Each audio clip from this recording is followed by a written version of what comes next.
तो दोस्तों आज हो चुका है 11 अगस्त दिन मंगलवार और आज दिन भर की तमाम बड़ी अपडेट्स के साथ हम हाजिर है हमारा विशेष कार्यक्रम लेकर आम आदमी की बात खबरों के साथ। ईपीएफओ पोर्टल को लेकर सदस्यों की परेशानी जारी। कुछ सदस्यों ने ईपीएफओ 3.0 के साथ सर्विसेज हिस्ट्री में गलत या गायब होने, member ID, data joining, data exit और ओवरलैपिंग इंप्लीमेंट जैसी समस्याओं की शिकायत की है। यह सोशल मीडिया यूजर्स की रिपोर्ट है, लेकिन ऐसे कई दावे मीडिया पर देखने को मिल रहे हैं कि ईपीएफओ पोर्टल को लेकर सदस्यों में परेशानी देखने को मिल रही है। पीएफ क्लेम सेटलमेंट के बाद पैसा खाते में कब आएगा, इसको लेकर भी पीएफ खाता धारकों के बीच है चिंता। कई सदस्यों के अनुभव के मुताबिक क्लेम सेटलमेंट होने के बाद बैंक क्रेडिट में कुछ वर्किंग डे लग रहे हैं।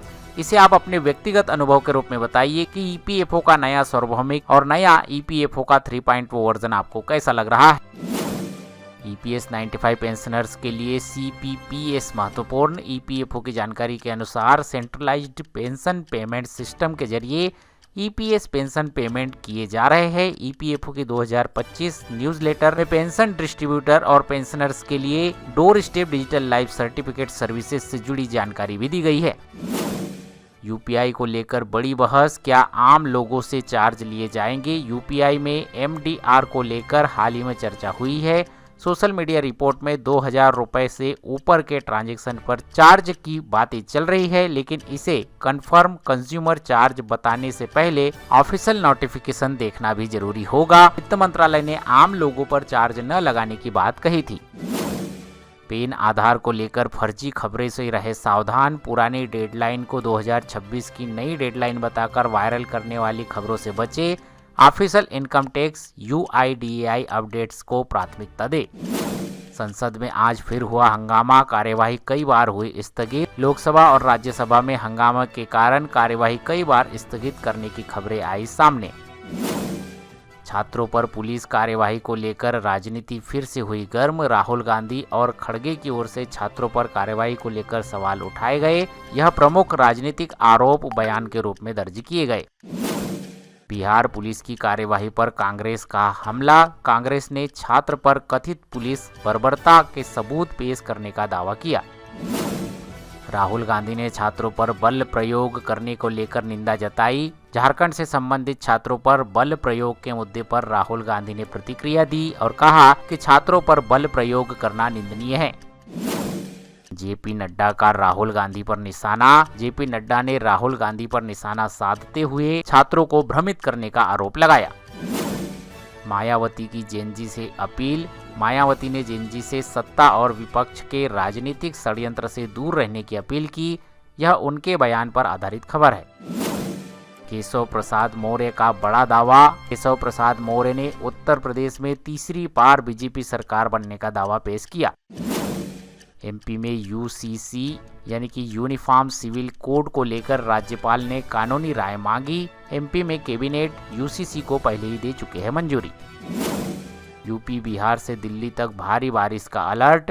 मंगलवार के लिए यूपी, बिहार और दिल्ली पर भारी बारिश की संभावना और आईएमडी के अलर्ट की खबरें आई सामने। दिल्ली एनसीआर में कांवड़ियों की भीड़, ट्रैफिक एडवाइजरी की गई जारी। दिल्ली एनसीआर में कांवड़ियों की भीड़ के कारण ट्रैफिक एडवाइजरी जारी की गई। कई जगह जाम देखने को मिला। बारिश के कारण यातायात प्रभावित होने की बड़ी संभावना। दिल्ली एनसीआर और उत्तर भारत में भारी बारिश, धार्मिक यात्राओं के कारण ट्रैफिक अपडेट्स आम लोगों के लिए महत्वपूर्ण रहेंगे। घर से बाहर निकलने से पहले मौसम के समाचार और ट्रैफिक अपडेट्स पर ध्यान जरूर दें। कोलंबिया में 7.4 तीव्रता का बड़ा भूकंप और भारी नुकसान की आई खबरें। मौतों के आंकड़े अलग अलग रिपोर्ट्स में अलग अलग दिखाए जा रहे हैं, लेकिन बड़े नुकसान की आशंका जताई जा रही है। कोलंबिया में भारी तबाही की खबर आ रही है सामने। कई लोगों के बिल्डिंग्स से गिरने और लोगों के मारे जाने की जानकारी आ रही है सामने। केरल का नाम केरलम करने का बिल लोकसभा में हुआ पास। लोकसभा में भारी हंगामे के बीच केरल राज्य का नाम आधिकारिक रूप से केरलम करने वाला संशोधन विधेयक 2026 पास हुआ। विपक्ष ने भारी हंगामा कर किया वॉकआउट।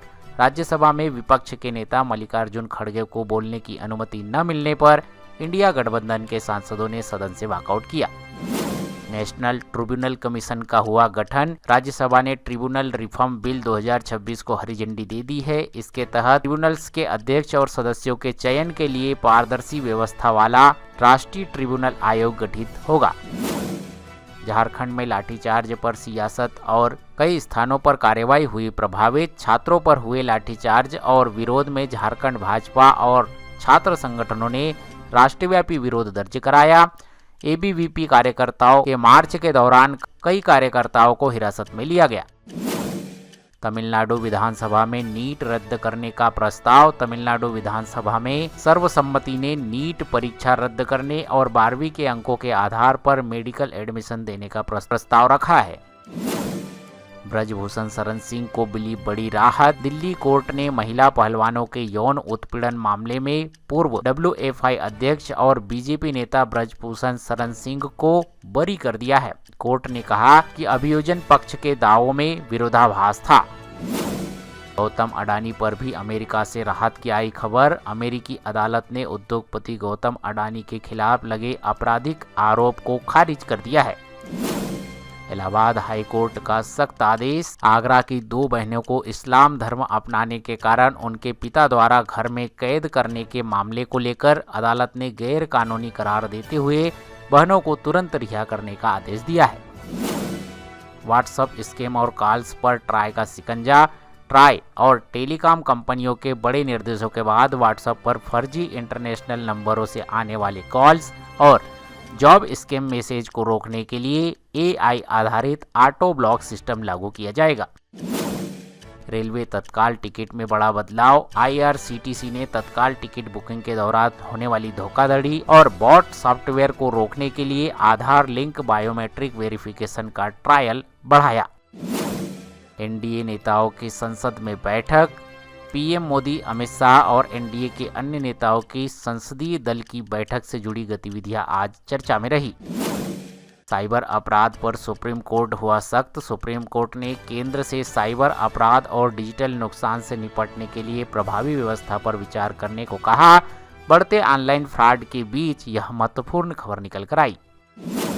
कैंसर को नोटिफिकेबल डिसीज बनाने का मामला आया। सुप्रीम कोर्ट ने 19 राज्यों केंद्र शासित प्रदेशों से कैंसर को नोटिफिकेबल डिसीज घोषित करने पर कदम उठाने को कहा ताकि बीमारी की निगरानी और शुरुआती पहचान बेहतर हो सके।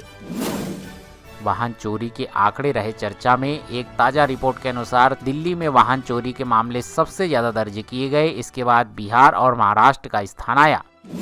8th पे कमीशन पर OPS की मांग हुई तेज। पुरानी पेंशन योजना को वापस लाने की मांग लगातार चर्चा में है। संसद में सरकार से पूछे गए सवाल के जवाब में फिलहाल OPS बहाली का कोई प्रस्ताव नहीं होने की बात सामने आई है। तो ये थे आज दिन भर के कुछ प्रमुख अपडेट्स। उम्मीद करता हूँ आज के इस वीडियो में दी गई जानकारी आपको पसंद आई होगी। ये वीडियो जानकारी अपडेट आपको अच्छी लगी हो तो वीडियो को लाइक शेयर, चैनल को सब्सक्राइब कीजिए। मिलते हैं आपसे अगले वीडियो में, तब तक के लिए जय हिंद, वंदे मातरम।